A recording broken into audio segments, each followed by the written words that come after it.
До выхода обновления Bottom Dollar Bounties для GTA Online остались считанные дни. Время обсудить последние новости от инсайдеров, а также ответить на парочку популярных вопросов. Во сколько времени выйдет апдейт и какая сумма денег понадобится, чтобы купить абсолютно все, что добавят Rockstar. Советую досмотреть видео до самого конца, а на экране 30 последних подписчиков этого канала. Подпишись, чтобы попасть в начало следующего ролика.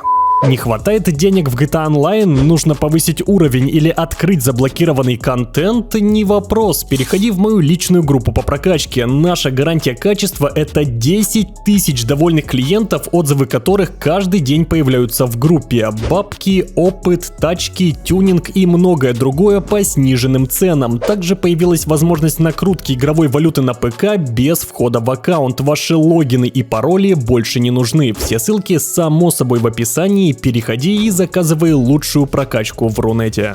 К сожалению, после выхода трейлера Rockstar больше не делились никакой официальной информацией, поэтому самое время перейти к порталу GTA Forums и почитать, что говорят инсайдеры. Во-первых, напомню, что разработчики чуть-чуть прокололись и в новостной статье на немецком языке написали, что недвижимость охотника за головами будет находиться в Грейп-Сиди, то есть далеко за пределами города, а в трейлере нам показали офис напротив полицейского участка Лос-Сантоса. Соответственно, делаем вывод, что на выбор будет несколько локаций нового бизнеса. Что касается парковочных мест, никакого огромного гаража для хранения тачек в этом апдейте точно не появится. По словам Тесфанса, все, что мы получим, это одно или максимум два парковочных места внутри нового офиса. Скромненько, но согласитесь, лучше, чем ничего. Помните кадры с трейлера, где внутри игрового зала мы ловим преступника и, загибая руки за спину, отводим его, скорее всего, в наш фургон? Так вот, Тесфанс считает, что это кат-сцена, ибо бесшовно сделать анимацию внутри интерьера, а потом сразу на улице не получится. Поэтому, по всей видимости, собственноручно загибать руки преступников и сопровождать их до фургона мы не сможем. Поймав хулигана, автоматически будет включаться кат-сцена, после которой мы сразу же окажемся внутри фургона. Что касается транспорта, в трейлере мы увидели 3 новых полицейских брички. Это Bravado Dorado, D-классе Impaler SZ и Bravado Greenwood, но помимо этого в файлах давным-давно нашли упоминание полицейского транспорта, который почему-то до сих пор не добавлен. В последних апдейтах нам завезли Greenwood, Gauntlet и Surfer, соответственно, вполне возможно и остальной транспорт из списка в будущем появится в игре. Непонятные Police 5, Police 6, Police T2, Police B2 и Zoku, а также всем хорошо знакомые полицейский вездеход Риата, пикап Каракара, внедорожник Грэнджер, маслкар Баффало, миниатюрная Панта и мотоцикл Бати 801. В общем, для отмененного DLC Cops and Crocs планировалось действительно много нового транспорта полиции. Сейчас, как вы заметили, его добавляют по чуть-чуть с каждым новым апдейтом, поэтому вполне возможно, рано или поздно весь транспорт из этого списка будет полностью добавлен в игру.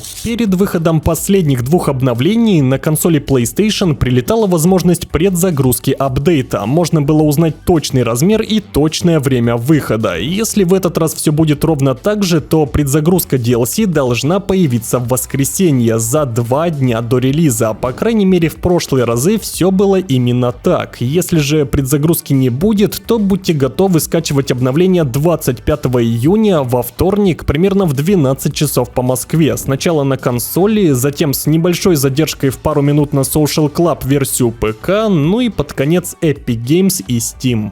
Ну а теперь постараемся выяснить, сколько же нужно денег, чтобы позволить себе все самое лучшее из этого DLC. Начнем с транспорта. На данный момент нам известно о 8 машинах. Правда, если говорить по чесноку, не все эти тачки являются новыми. Некоторые просто получат свою полицейскую версию. Ориентировочно в первый день в игре появится около 5-7 новых транспортных средств. Остальные же плюс-минус 8 тачек будут включены в капельную подачу. Все машины из трейлера трейлера, как мне кажется, будут крайне дорогими. Электрокар Pipistrello, роскошная Bentley Bator, Hyundai на водороде и Mercedes в кузове V124 будут стоить не менее 2 миллионов каждая. Плюс тюнинг — это еще по 500к сверху. Итого 10 лямов всего лишь за первые 4 тачки. Далее полицейские колымаги. В трейлере мы увидели 3 автомобиля. Ценники на полицейский транспорт в игре сумасшедшие. Ориентировочно каждая из бричек будет стоить минимум 4 миллиона. Плюс по 500к не забываем на тюнинг. Кроме этого, добавят еще примерно 8 машин, о которых на данный момент ничего не известно. В среднем по 1,5 ляма за каждую и по 500 тысяч сверху на тюнячки. В общем, я так посчитал, прикинул, ориентировочно на весь новый транспорт в этом апдейте с максимальным тюнингом придется потратить около 40 миллионов долларов игровой валюты.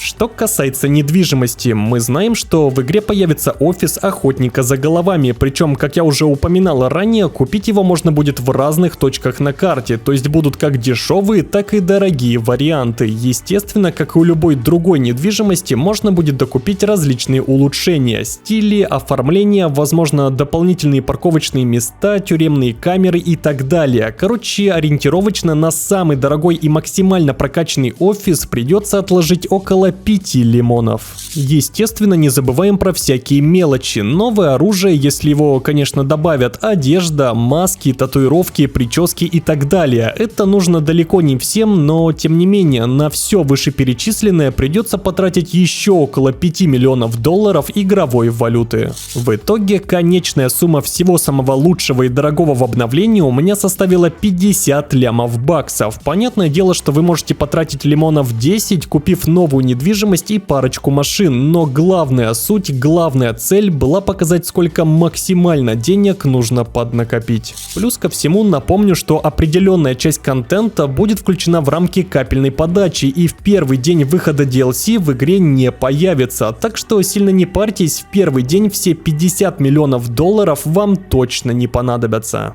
На этом все, совсем чуть-чуть осталось до выхода обновления. Обязательно заглядывайте в телеграм-канал, новая инфа всегда сначала появляется там, а уже потом выходит ролик на ютубе. Но кому не хватает деньжат в онлайне, ссылка на мою личную группу по прокачке в описании. Пока нет ажиотажа, рекомендую не тянуть и прокачаться перед апдейтом, чтобы потом не стоять в очередях. Сейчас на экране появятся 2 ролика, выбирай, что нравится больше, и приятного просмотра. Ну а на этом у меня все, как обычно. Не прощаюсь, ведь мы в интернете, а это значит совсем скоро увидимся.